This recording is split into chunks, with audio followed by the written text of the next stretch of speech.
মিজানুর রহমান আজহারির মতো আলেম হবে, দেওয়ার হোসেন সাইদি সাহেবের মতো আলেম হবে, এনায়েতুল্লাহ আব্বাসীর মতো আলেম হবে। তাইলে এই যাদের নাম বললাম তারা সারা বিশ্বে তাদেরকে চিনি নেই, চিনে না? কি জন্য চিনে? জ্ঞানের জন্য। তো তোমরাও আল্লাহ চাই তো এরকম হবে। আমাদের প্রিয়রা আছেন যে আজ এক বছর চেয়ারম্যানের কাছে দোয়া চাইতে গেছিল, ওনার ভাতিজা না কে যেন নাতি, তো বলছে যে দোয়ায় যদি পাস করতা তাহলে হইতো না, দোয়ার মধ্যে পড়ালেখা করতে। তো যারা পড়াশোনা করেছে পরীক্ষায় তারাই ভালো করবে। পাশাপাশি দোয়া থাকলে তোমার মন মানসিকতা ভালো থাকে, হাতের লেখা সুন্দর হবে, তোমার রেজাল্টটা সুন্দর হবে। তো একটা কথা আমি ছাত্রদেরকে বলবো, তোমরা তুলনামূলকভাবে কথা কম বলো দেখছি, এটা একটা ভালো গুণ। আমি মাদ্রাসার ছাত্র, আমি মাদ্রাসায় পড়াশোনা করেছি ইচ্ছা পর্যন্ত, তারপরে বিশ্ববিদ্যালয়ে ভর্তি হয়েছি।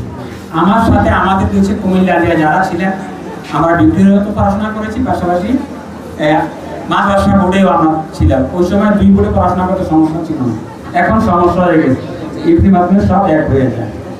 তো সেটা হচ্ছে আমাদের সাথে মাদ্রাসায় পড়াশোনা আমরা যারা করেছি, আমি হয়তো খুব অনেক উপরে যেতে পারিনি, তবে আমার সাথে যারা পড়াশোনা করেছে ডাক্তার, ইঞ্জিনিয়ার, সচিব সহ খুব ভালো ভালো পর্যায়ে আছে। তো তোমরা, আমি আশা করি তোমরাও এই একটা পর্যায়ে যাবে, আলোকিত মানুষ হবে। এক একটা মানুষ এক এক জায়গায় আলোকিত মানুষ হলে পুরো এলাকাকে অন্ধকার দূর হয়ে আলোকিত হয়ে যায়। এমন জীবন তুমি করিতে গঠন, মরণে হাসিবে তুমি কাটিলে। এটা আমরা শুনি না? তো কেন মরণে তুমি হাসবে কেন? মরণে হাসবে এই জন্য, একটা ভালো মানুষের যখন মৃত্যু হয় তাহলে একটা সমাজের বিরাট ক্ষতি হয়ে যায়। আর একটা খারাপ মানুষ যখন মৃত্যু হয় তখন সমাজের জন্য কিছুটা উপকার, যদিও কথাটা শুনতে খারাপ শোনায়। একটা মানুষের মৃত্যুর পর ইন্না লিল্লাহি ওয়া ইন্না ইলাইহি রাজিউন পরে যখন বলে এই লোকটা ভালো ছিল, ফেরেশতারা এটা এন্ট্রি করে আল্লাহর কাছে নিয়ে যায়, এই লোকটা হয়তো এই বলার কারণে আল্লাহ তাকে জান্নাতবাসী করে। আর যখন বলে যে বলে আল্লাহ সারাইছে তার জামায় দুনিয়াটা অস্থির ছিল, তখন তার কিন্তু ভালো হওয়ার সম্ভাবনা খুব কম। বিষয়টা এরকম না? তো তোমাদেরকে আমি যে কথাটা বললাম, যে ভাগধারাটা আমি এখানে উপস্থাপন করলাম, তোমাদের জীবনটাকে এরকম করে আমাদের সবাই যারা উপস্থিত আছে, আমাদের জীবনটা যেন এমন হয় মৃত্যুর পর মানুষ যেন চোখের পানি ছেড়ে দেয় যে এই লোকটা তো দরকার ছিল, আল্লাহ তাকে জান্নাত নসিব করে। কার হায়াত কখন ফুরিয়ে যাবে সেটা আমরা জানি না। আরেকটা বিষয় হচ্ছে তোমরা আলেম হবে। আলিম মাদ্রাসায় কি আলেম হবে এরকম না, তোমরা আলেম হবে। আলেম কথার অর্থ হচ্ছে জাননেওয়ালা, জ্ঞানী ব্যক্তি। তোমরা জ্ঞানী হবে, জ্ঞানের কোনো বিকল্প নাই, নলেজের কোনো বিকল্প নাই। সর্বোচ্চ সম্পদ মানুষের জ্ঞান অর্জন।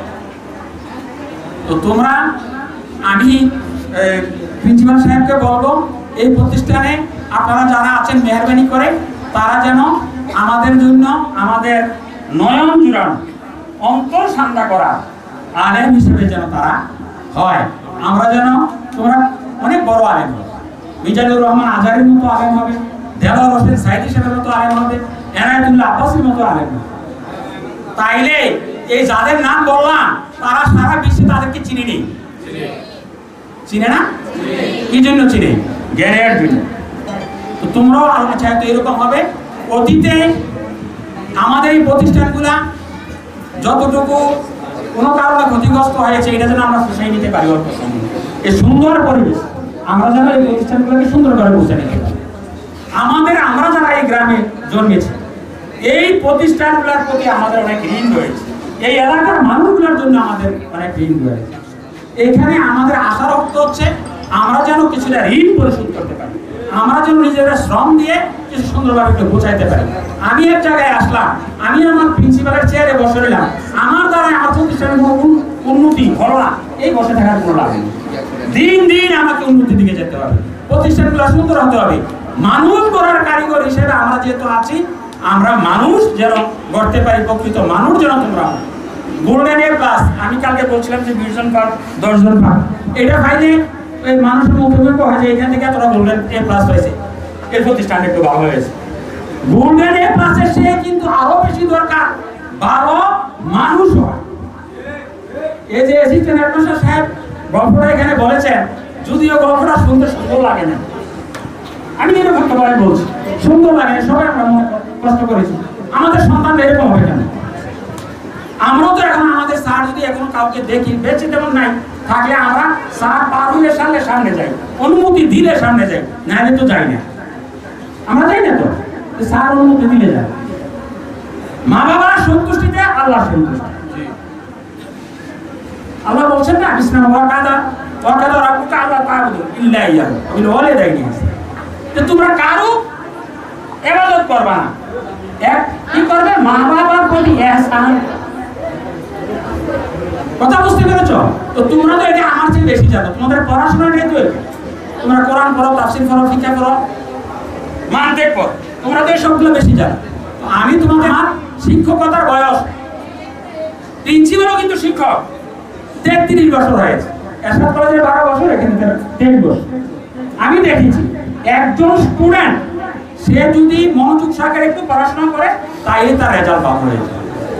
আর রেজাল্ট অনেকে কিন্তু মাস্টার্সে ফার্স্ট ক্লাস হয়ে সেল রাস্তায় ঘুরছে, এরকম রেকর্ড অনেক আছে। আমাদের এই মুরব্বীরা বেশি বলতে পারবে, সেটা কেন? বদদুয়ার কারণে। জীবনে যেন তোমাদের বদদুয়ার কারোর কাছ থেকে অর্জন না হয়, সবসময় যেন তোমাদের জন্য প্রত্যেকে শুভকামনা, সুদোয়া। তো তোমাদের জীবন অনেক সুন্দর হোক। আমাদের এই স্কুল মাদ্রাসার একটা শিক্ষা ক্যাম্পাস, এই ক্যাম্পাসটিকে মানুষ যেন এক নামে, আমাদের গ্রাম এই এলাকায় সবচেয়ে ঐতিহ্যবাহী এবং বড় গ্রাম, সবাই যেন এক নামে আমাদের এই গ্রামের শিক্ষার দিক দিয়ে আমরা এগিয়ে গেছি। শিক্ষার দিকে যদি আমরা আগাতে পারি তাহলে আমাদেরকে কেউ আর আটকে রাখতে পারে। আগামী দিন হবে ভালো মানুষের দিন, শিক্ষিত মানুষের সম্মানের দিন। আল্লাহ রাব্বুল আলামিন আমাদের সবাইকে কবুল করুন।